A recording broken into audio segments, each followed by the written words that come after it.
differences between a competent fractional CFO or a competent coach and a great one is their ability to facilitate growth. If we are trying to help people grow, or to use the language you use, facilitate growth, we've got to start with information, and then we can get on a path for winning. But more often than not, what we've seen is we are able to facilitate growth at a much more rapid rate because we've created a system for ongoing evaluation and improvement.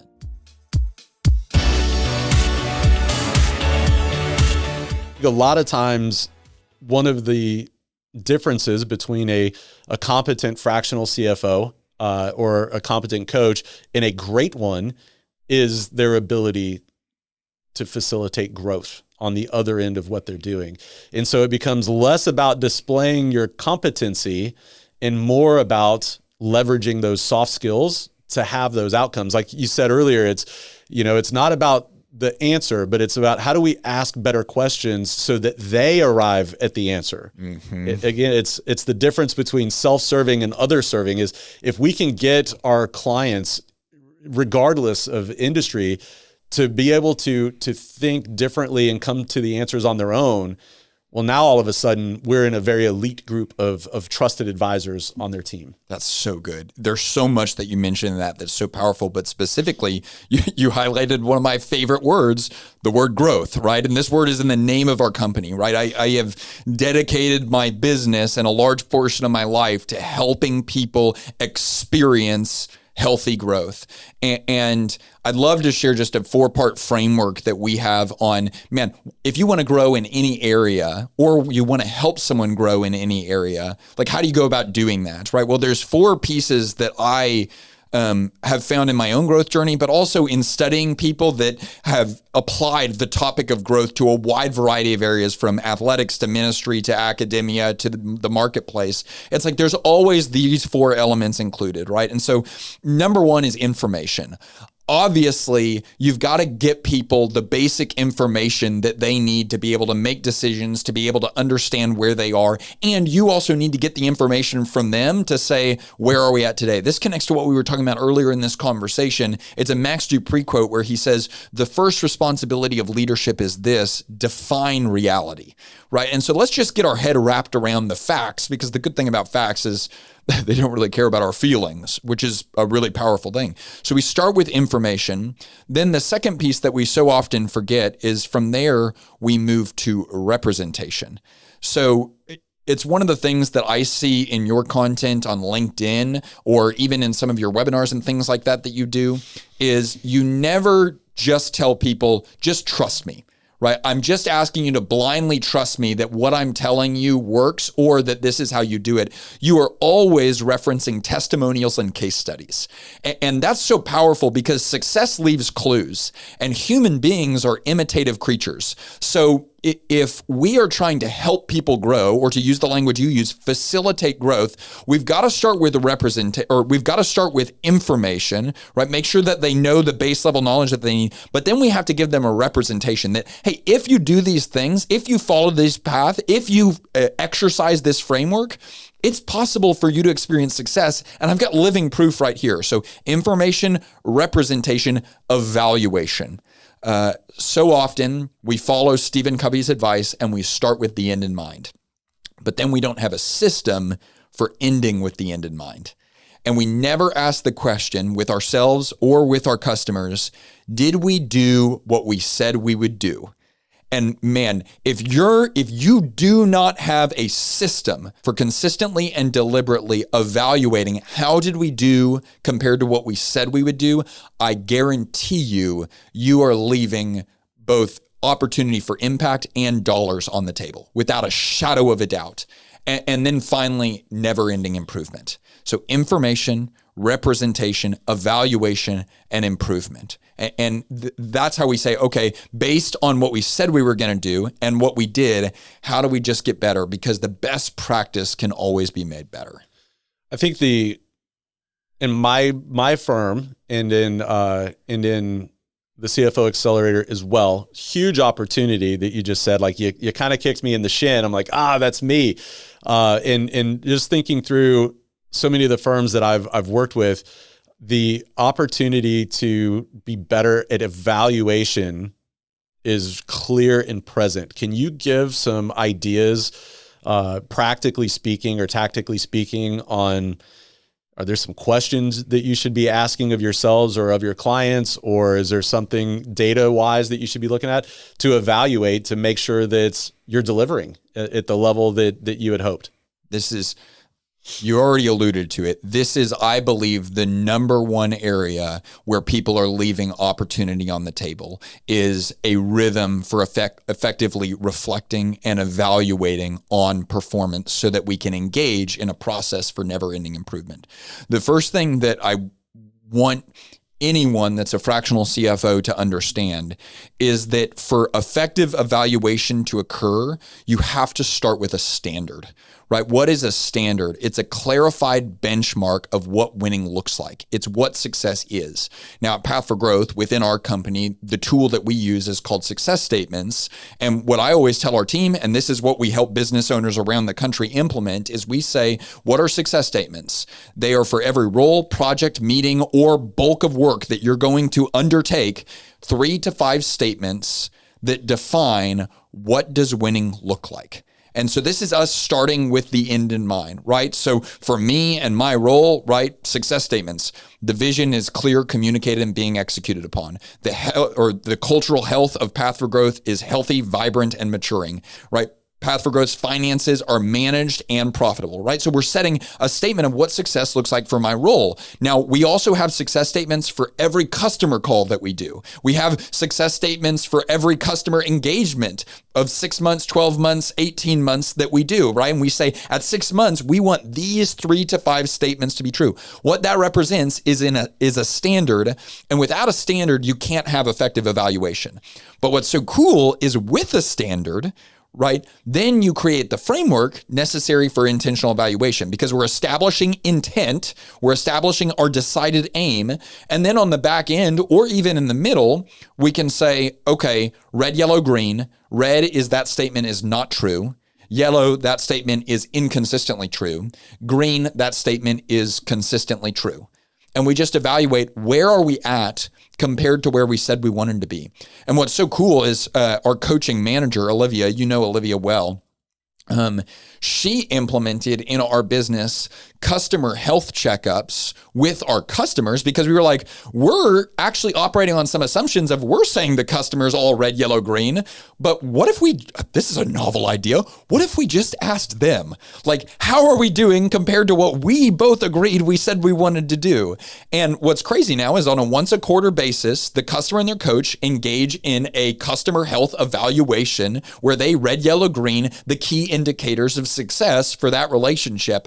And what's wild is the result of that is alignment, right? And we say, even if we're not winning right now, it's okay, because we both can name that, and then we can get on a path for winning. But more often than not, what we've seen is we are able to facilitate growth at a much more rapid rate, because we've created a system for ongoing evaluation and improvement. Scaling a fractional CFO firm is hard work, especially when you think about all the different tech platforms that are out there that claim to make your life easier. Most of them end up not working as promised, and you spend more time on them than they're worth. After running my own fractional CFO firm for the past 8 years, I have found one platform that has been consistently delivering for us for years and years, and that is Giacon. Giacon is one of those platforms that works quietly in the background, day in and day out. In fact, Giacon saves my firm well over 40 hours a month every single month. But how does it do that? Well, Giacon is a data connector that links accounting platforms like QuickBooks Online, Sage, FreshBooks, and Xero to Google Sheets. This data connector allows you to fully automate your custom reporting, consolidate reports, and even get live currency exchange rates. Best of all, it eliminates the manual work like repetitively copying and pasting data. You know, the kind of work that nobody really wants to do but super prone to errors? Yes, Giacon does all of that for you automatically anytime you need it. If you want to scale your firm without adding a ton of additional technology or labor expenses, you need to check out Giacon. Get 30% off Giacon for the first 3 months by clicking the link in the description below, and start saving time and money with Giacon today. When this genius, and it's one of those things that for me falls into the bucket of, well, this is all common sense, but the reality is common sense isn't always common practice. And so I'm like, this is full vulnerability here. I'm like, well, of course you should do that. But also, as you and I talked about before, like we've fallen short on that in my firm a lot of times. And you know, what can end up happening is, as a fractional CFO, we think that we're all green in all of the areas, but we haven't had that opportunity for alignment with our clients to make sure that that answer isn't all green for them as well. And then you get shocked when they say, hey, this isn't working out any longer.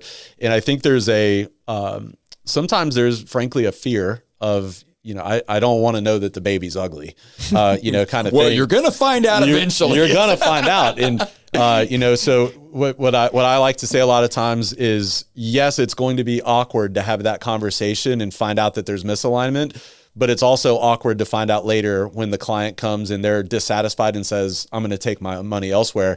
Pick your awkward.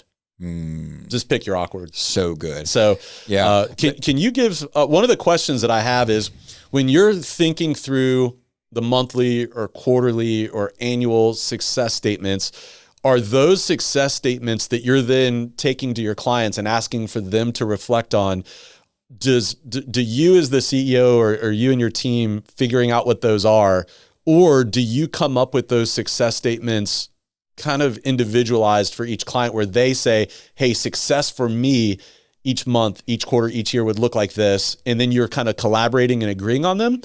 Or how do you approach that? Yeah, so good. Our team has drank the success statement Kool-Aid, is what I say. We have success statements for the way we write success statements, right? Like we just believe so much in the power of establishing intent for the things that you're going to do. And we've seen it, transform the way that we do business and the way we scale our business. What I would say is, yes, is the answer to your question. So we have standardized success statements that we want to be true for every coaching relationship that Path for Growth engages in. Obviously, those are going to be a little bit more broad. They're going to be a little bit more principle-based and value-based. And then every coaching engagement and even every coaching call often has individual success statements that are way more customized and catered to the individual and what they're focused on. But it was one of those things that after I figured it out, I was like, you knucklehead, what have you been doing for the past year and a half?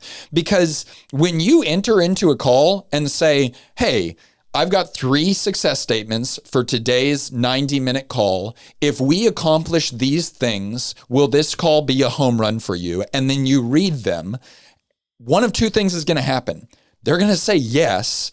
And then it's like an open book test. It's like, okay, well, this is what we're going to accomplish today. Or they're going to say, no, actually, I don't really need to focus. And this actually probably happens, I don't know, I would say 30% of the time. They're going to say, actually, that's not as big of an issue for me right now. I actually would really focus on this. And our coach will go on the call with them and rewrite that success statement. And what you say whenever a person says, actually, that's not a home run, I'd like to change the format of the call to focus on these outcomes, you say, thank God. That's the proper response. Because it's like, man, we could have just spent 90 minutes on something that you didn't actually care about. And what I've found is that people will go along for the ride. And you won't find out that they didn't care about it until they're canceling 4 months later. And it's like, man, if we could just front load and get proactive about the things that we have been reactive on, it changes everything in terms of our ability to serve them. Do you have your coaches send those success statements ahead of the call to give the coaching client the opportunity to reflect and say, yeah, this is great, or no, it's not? Or are you presenting them for the first time on the coaching call? So I would say it varies. And part of this is like, I would love to be hyper standardized and say 48 hours before the call, the customer is getting success statements. And I think eventually we will move towards that. We're a 4-year-old business and I'm constantly learning how we can improve this. But then also the success statements are based on a prep form that the customer receives a week before.